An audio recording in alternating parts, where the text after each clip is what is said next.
Hello everyone, welcome to my channel. और आज हम इस वीडियो में जो डिस्कस करने वाले हैं वो करेंगे वाइगोट्स्की का theory of cognitive development, Hindi में जिसे हम कहते हैं संज्ञानात्मक विकास का सिद्धांत, जो कि वाइगोट्स्की के द्वारा दिया गया है।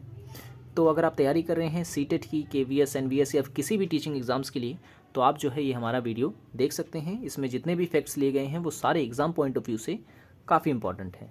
तो वीडियो को एंड तक देखें। वीडियो पसंद आए तो लाइक करें और चैनल को सब्सक्राइब नहीं किया तो ज़रूर कर लें, ताकि जब जब हम वीडियोस डालें आपको नोटिफिकेशन जो है मिलता रहे।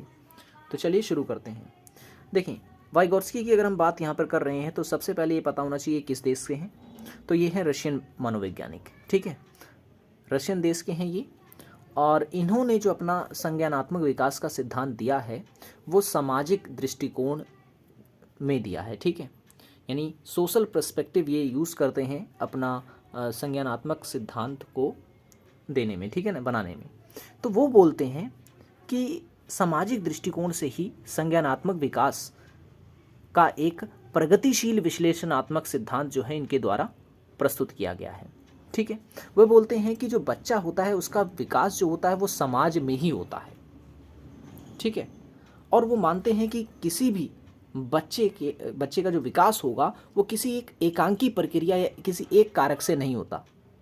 वो बोलते हैं कि बच्चे के विकास में जो है भाषा, सामाजिक विकास और संस्कृति और इतिहास का भी जो है महत्वपूर्ण योगदान होता है।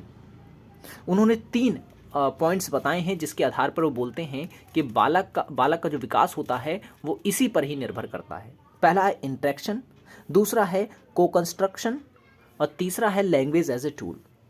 सबसे पहले बात करते हैं इंटरेक्शन की। वाइगोट्स्की बोलते हैं कि जो बालक होता है उसके संज्ञानात्मक विकास में जो है उसके समाज और संस्कृति के संबंध के बीच जो है वो अंतक्रिया या कहीं कि जो संवाद होता है वो एक महत्वपूर्ण भूमिका निभाता है बालक के विकास में। इस प्रकार बालक सामाजिक, ऐतिहासिक और सांस्कृतिक संदर्भ में ही अपना ज्ञान और समझ जो है उसका निर्माण कर पाता है। वाइगोट्स्की ने भाषा, संस्कृति और संज्ञानात्मक विकास के विचारों का मनोविज्ञान एवं शिक्षा के क्षेत्र में बहुत ही योगदान माना है। उनका मानना था कि मनुष्य की गतिविधियां जो होती हैं वो सामाजिक परिप्रेक्ष्य में ही संभव है, ना कि समाज से अलग होकर। तो हम कह सकते हैं कि वाइगोट्स्की जो है वो समाज को महत्वपूर्ण मानते हैं, ठीक है। उनका सबसे महत्वपूर्ण विचार जो है वो अंतक्रिया ही है, यानी इंटरेक्शन ही था, ठीक है। तो ये चीज़ आपको याद रखना है। दूसरा वो बताते हैं सह निर्माण यानी कि को कंस्ट्रक्शन, ठीक है, को कंस्ट्रक्शन तो या सह निर्माण। तो सह निर्माण क्या होता है वो बताते हैं। वाइगोट्स्की कहते हैं कि उच्च मानसिक प्रक्रिया जो होती है यानी जो मेंटल प्रोसेस होता है सर्वप्रथम लोगों के बीच कार्यरत होते हैं, जिसे उन्होंने स्वह या कहे कि सह निर्माण को कंस्ट्रक्शन कहा है, ठीक है। इस प्रकार वाइगोट्स्की के अनुसार हर बालक में जो है सांस्कृतिक विकास की 2 प्रक्रियाओं से जो है होकर गुजरता है कोई भी बालक। पहला होता है सांस्कृतिक विकास। इसके अंदर 2 पार्ट होते हैं, एक होता है सामाजिक स्तर पर और दूसरा होता है व्यक्तिगत स्तर पर, ठीक है। इसे जो है आपको उतना याद करने की जरूरत नहीं है।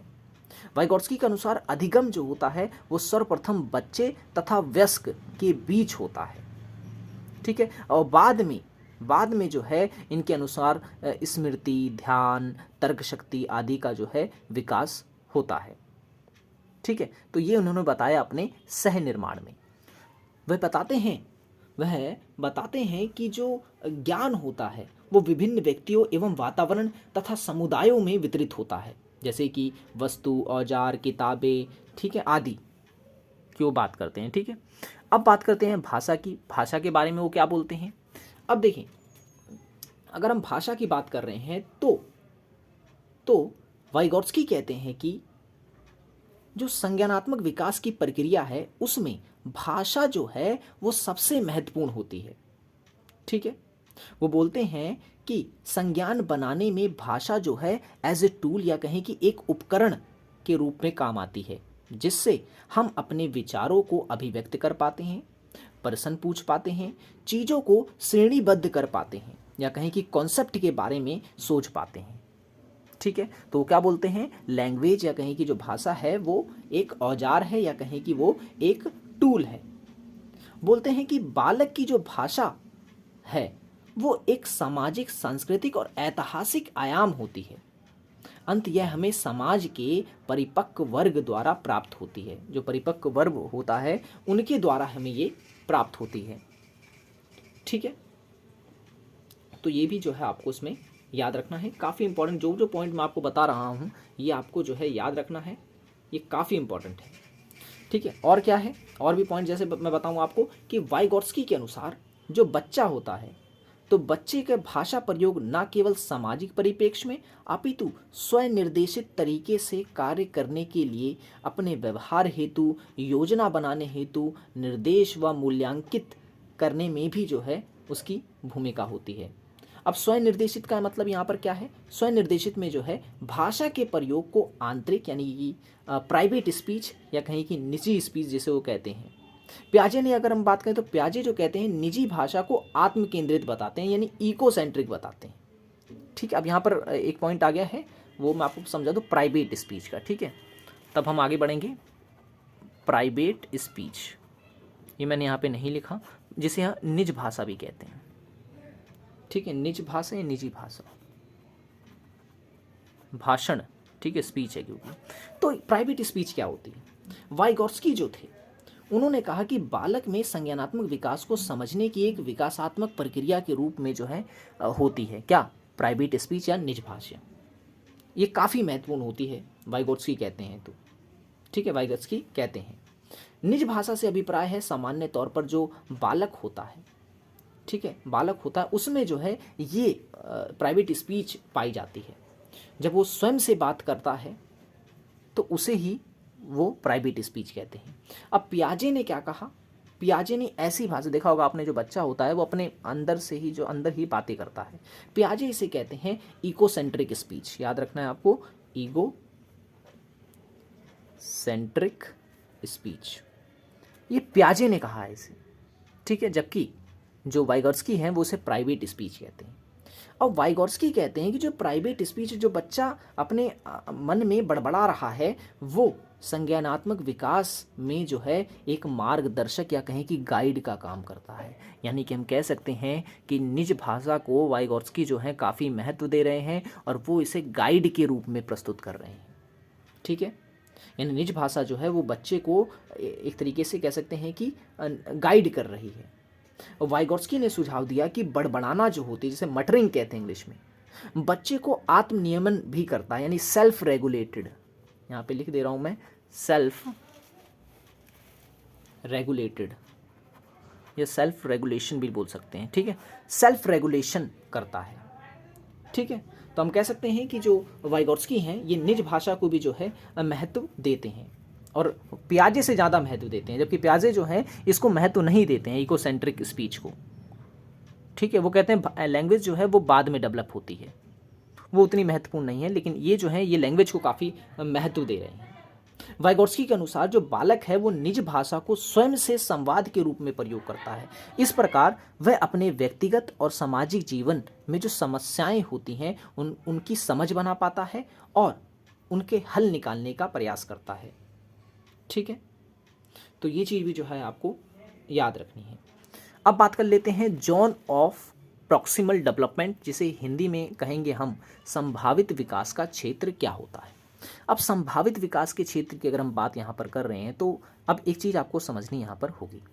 बहुत ही सिंपल सा एग्जांपल है और मैं एक नॉर्मल एग्जांपल लेता हूँ जो किताबों में आपको देखने को मिलता है। एक साइकिल है, ठीक है, अब वो साइकिल जो है वो एक बच्चा चला रहा है। अब वो साइकिल जो है जो बच्चा चला रहा है, अब उसे साइकिल जो है चलाने नहीं आ रही है, वो बार बार साइकिल को गिरा दे रहा है। तो एक व्यक्ति है जिसे जो है साइकिल चलाना अच्छे से आता है, ठीक है, इसे साइकिल चलाना अच्छे से आता है। तो अब क्या हुआ कि इसने क्या किया, इसकी सहायता कर दी, यानी कि पीछे से साइकिल को पकड़ा। अब ये साइकिल को ठीक से चला पा रहा है। ठीक है, अब जब ये साइकिल को ठीक से चला पा रहा है तो उसने साइकिल तो चलाना सीख लिया। अब यहाँ पर ये 3 शब्द आप समझना है, ठीक है आपको। अब यहाँ पर ZPD क्या है, यानी कि जोन ऑफ प्रॉक्सिमल डेवलपमेंट क्या है। तो यानी कि जोन ऑफ प्रॉक्सिमल डेवलपमेंट हो गया इसके बीच का क्षेत्र। एक वो अवस्था थी जिस अवस्था में इस बच्चे को ज्ञान नहीं था कि साइकिल कैसे चलाना है, और एक वो अवस्था थी कि जिसमें वो दूसरा व्यक्ति जो है वो जानता था कि साइकिल कैसे चलाई जाती है, कैसे चलाना है। यानी कि एक ज्ञान मतलब जिसे जानकारी है और एक जिसे जिसे जानकारी है और जिसे जानकारी नहीं है, उसके बीच का जो क्षेत्र होता है, ठीक है, ये बीच का क्षेत्र है, इसे ही कहा जाता है जोन ऑफ प्रॉक्सिमल डेवलपमेंट, जिसे संभावित विकास का क्षेत्र कहते हैं। अब इसमें स्कैफोल्डिंग क्या हुआ? स्कैफोल्डिंग हुआ, ये व्यक्ति, इस व्यक्ति ने जो सहायता करी इसके साइकिल को पकड़ने में, वो कहलाता है स्कैफोल्डिंग। अब ये जरूरी नहीं है कि साइकिल ही पकड़ेगा तो ही स्कैफोल्डिंग कहलाएगी। अब ये कोई किताब भी अगर पढ़ रहा है, किताब पढ़ने में कोई किसी की मतलब कोई व्यक्ति है, उसने अगर सहायता कर दी तो वो स्कैफोल्डिंग कहलाएगा, एक प्रकार की सहायता। और MKO यानी कि मोर नॉलेजेबल अदर का मतलब है ये व्यक्ति जिसे जो है इससे ज़्यादा नॉलेज है। ठीक है, तो तीनों पॉइंट क्लियर हो गए। ठीक है, MKO यानी मोर नॉलेजेबल अदर कौन है? ये व्यक्ति है। ठीक है, और इसकी जो सहायता की गई वो स्कैफोल्डिंग कहलाएगा। और जब इसे कुछ नहीं आ रहा था, अज्ञान और ज्ञान के बीच का जो डिफरेंस है, जो अंतर है, वही कहलाता है संभावित विकास का क्षेत्र।